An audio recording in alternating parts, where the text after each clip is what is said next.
This video will show you the effects of watering a wood floor, here in combination with white-pigmented Euku color oil.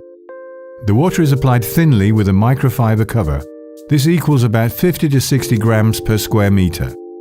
Pre-watering is carried out behind the tape, not in front of it. The Euku color oil snow is mixed with a cross-linker Euku Master and then applied with a flexible spatula. After the oil application, the excessive oil is polished out. For this purpose, use a beige pad. On the left, the oil is more homogeneous and more intensive after watering. On the right, it is also colored but not so intensive. The original wood tone shimmers through more strongly. After the oil has dried, the surface is sealed with an ultramatte Strato Extreme 473 in order to keep the natural oiled look. The first lacquer application should dry for 3 to 4 hours. Then carry out intermediate sanding with an Abranet ACE grain 150 before completing the work with the second lacquer application.